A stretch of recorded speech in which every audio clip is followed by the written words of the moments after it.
আলহামদুলিল্লাহ, দেখতে দেখতে আমাদের থেকে মাহে রমাদান বিদায় নিয়ে চলে যাচ্ছে।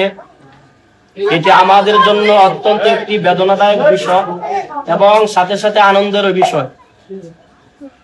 এই মাহে রমাদান যদি আমাদের জীবনের গুনাহ ক্ষমা করাইতে পারে, আমরা যদি এই রমজান মাসে আমাদের জীবনের গুনাহ ক্ষমা করাইতে পারি, তাহলে এই রমজান হবে আমাদের জন্য সফলতার বিষয়।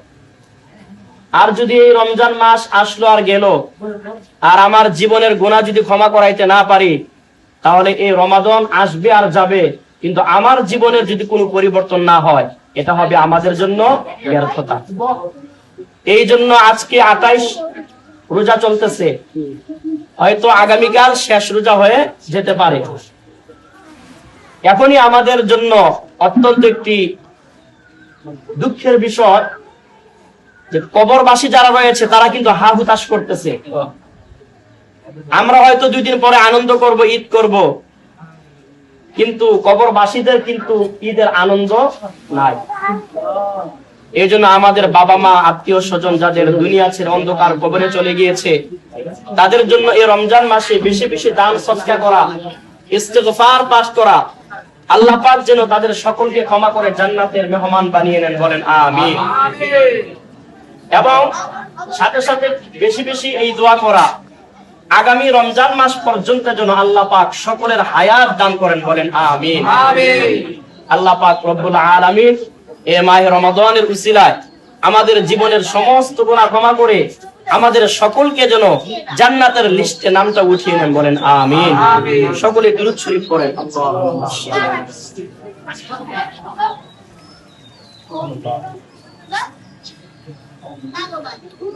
আলহামদুলিল্লাহি রাব্বিল আলামিন, আসসালাতু ওয়াসসালামু আলা সাইয়্যিদিল মুরসালিন। ربنا ظلمنا أنفسنا وإن لم تغفر لنا وترحمنا لنكونن من الخاسرين ربنا آتنا في الدنيا حسنة وفي الآخرة حسنة وقنا عذاب النار। দুনিয়ার গুনাহের কারণে জাহান্নামের আগুনে জ্বালাইও না ও আল্লাহ। আয় আল্লাহ, মায়ের পেট থেকে দুনিয়ায় যেদিন আসছিলাম আমল নামায় কোনো গুনাহ ছিল না, নিষ্পাপ মাসুম ছিলাম। আল্লাহ যখন অন্ধকার কবরে ডাক দিবা, নিষ্পাপ মাসুম বেগুনাহ বানাইয়া দিও আল্লাহ। আমি জানি না কার জানি জনম দিনে মা দুনিয়ায় বেঁচে নাই, কার জানি আদরের আব্বা দুনিয়ায় বেঁচে নাই। এই রমজান মাসের যে সময় আব্বা আম্মা আমাদের জন্য কত কেনাকাটা করেছে কাপড়ের জন্য, এই অন্ধকার কবরে আল্লাহ আব্বা আম্মা কোন অবস্থায় আছে কেউ বলতে পারে না। দুনিয়ার এক প্রান্ত থেকে আরেক প্রান্ত খবর নেওয়া যায় মোবাইলের মাধ্যমে, টেলিফোনের মাধ্যমে। মাত্র 3.5 হাত মাটির নিচের কবর, কোন অবস্থায় আছে কেউ বলতে পারে না। আল্লাহ আল্লাহ কেউ বলতে পারে না, সব খবর মাত্র জানা আছে। আল্লাহ মেহেরবানি করে আমাদের আব্বা আম্মার কবরগুলো জান্নাতের বাগান বানাইয়া দাও।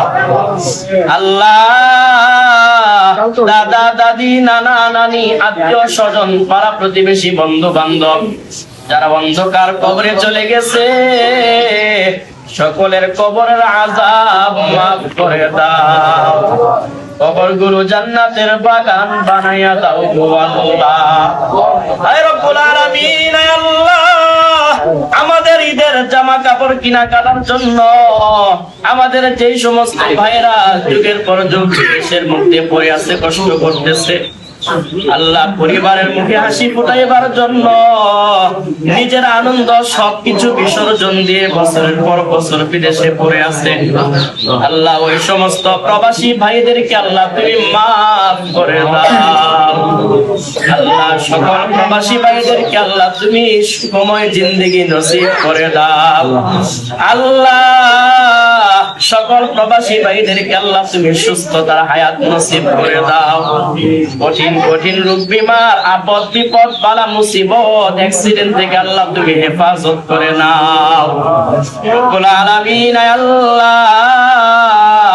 কর্মসংস্থান যাদের নাই আল্লাহ তুমি সঠিক কাজের ব্যবস্থা করে দাও। আল্লাহ অনেকের আকামার সমস্যা, আকামার ব্যবস্থা করে দাও। রব্বুল আলামিন আল্লাহ যখন বাড়িতে আসতে চাইবে আল্লাহ সুন্দরভাবে সহি সালামতে বাড়িতে পৌঁছাইয়া দিও আল্লাহ। আয় রব্বুল আলামিন সামনের রমজান পর্যন্ত আমাদের সকলের হায়াত বাড়াইয়া দাও, বেশি বেশি নেক আমল করার তৌফিক দান করে দাও। আয় আল্লাহ জানি না কার জন্য জীবনের শেষ রমজান হয়ে গেল। আল্লাহ মরতে হবে কোনো আফসোস নাই, মরণের আগে জীবনের সমস্ত গুনাহগুলি মাফ করে দিও আল্লাহ। আব্বা আম্মা যাদের বেঁচে আছে আল্লাহ সবাইকে মাফ করে দাও। আব্বা আম্মার খেদমত করার তৌফিক দান করে দাও আল্লাহ। ভাই বোন আত্মীয় স্বজন সবাইকে নিয়ে সুখের শান্তিতে ঈদ করার তৌফিক দান করে দাও আল্লাহ। অনেক মানুষ বিভিন্ন দূর প্রান্ত থেকে বাড়িতে যাচ্ছে ঈদ করার জন্য আল্লাহ, সমস্ত রকমের বিপদ আপদ অ্যাক্সিডেন্ট থেকে আল্লাহ সবাইকে হেফাজত করে নিও। রব্বির হামহুমা কামা রব্বায়ানি সগীরা। আল্লাহ মৌতের কঠিন মুসিবতের সময় আমাদের সকলে জবানে জারি করে দিও মধুমাখা কালিমা লা ইলাহা ইল্লাল্লাহু মুহাম্মাদুর রাসূলুল্লাহ।